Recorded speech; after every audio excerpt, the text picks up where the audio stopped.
Ya, ini dia Isin Lizard 95 Micro FPV Racing Drone yang saya beli dari Banggood.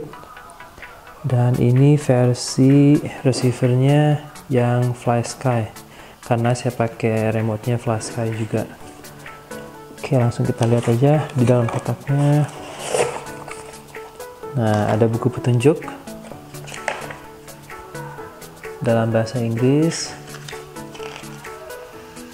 dan cara banding buat ke remote-nya juga, remote FlySky.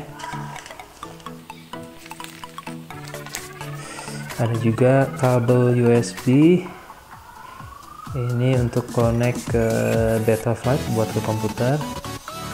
Berarti kesimpulannya ini flight controllernya bukan yang standar biasa. Mari kita lihat. Oke, ini dia drone-nya, kecil juga dan nggak terlalu berat. Ini konektornya saya kurang tahu namanya apa, tapi mirip dengan XT60 tapi yang kecil. Nah, ini kabel USB untuk sambung ke komputer lewat sini untuk connect ke Betaflight ya. Gitu. Ada juga velcro tape, ini kayaknya buat naruh baterai di bawah dan nggak goyang. Ini baterainya ukuran 11,1 volt 550 mAh. Ini 3 sel 11,1 ya.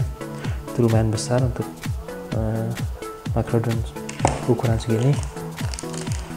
Ada juga, nah ini kayaknya buat yang mau connect ke komputer, bisa pakai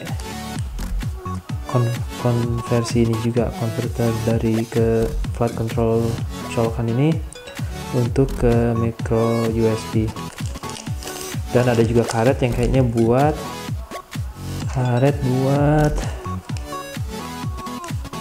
buat nempel kamera, atau mungkin untuk pengaman kamera di sini ya, kita bisa lihat. Untuk antenanya model RHCP, right hand clove antenna ya.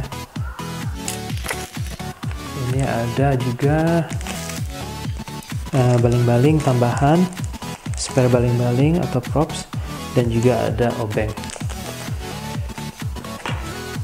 Ya, itulah semua isi dari dan ada juga tutup kamera yang nggak tahu kenapa nggak nempel atau mungkin lepas sebelumnya. Oke deh, kita coba langsung aja connect ke remote FlySky.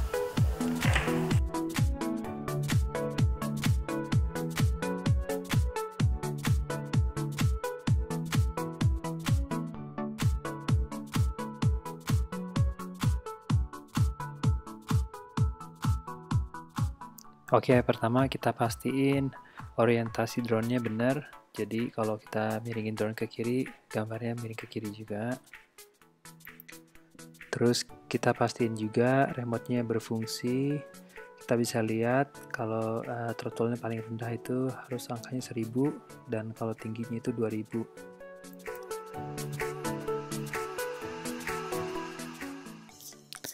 Dan di sini kita bisa lihat setting bawaan dari pabrik.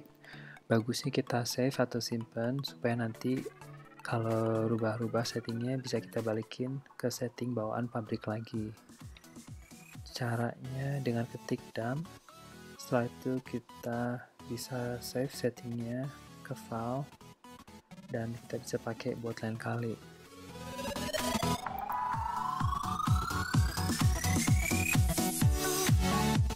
Di sini kita setting modes-nya tergantung dengan setting remote atau transmitternya.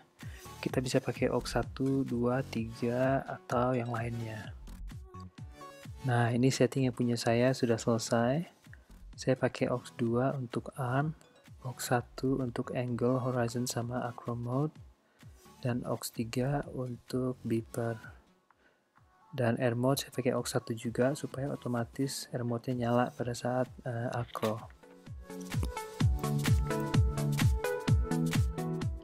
Di sini saya lebih suka setting motor stopnya dimatiin supaya motornya langsung jalan pada saat drone-nya sudah dalam posisi arm.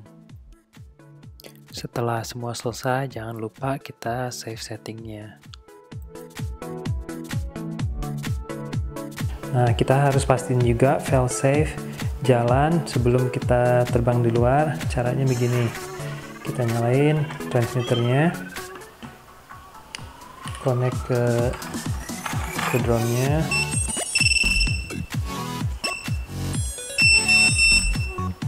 Nah, kita pastiin drone-nya aman. Kalau bisa baling-baling ini cabut, tapi untuk testing ini saya pegang aja.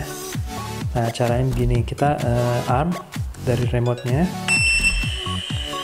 dan kita matiin remote-nya dan kita pastiin kalau drone itu nggak kabur atau motornya mati setelah kita disconnect. Nah, itu dia. Berarti setelah drone-nya hilang sinyal dari remote, otomatis mati motornya dan jatuh ke bawah, nggak kabur atau terbang. Dan kita tes juga di sini drone-nya bisa connect lagi ke remote setelah hilang sinyal.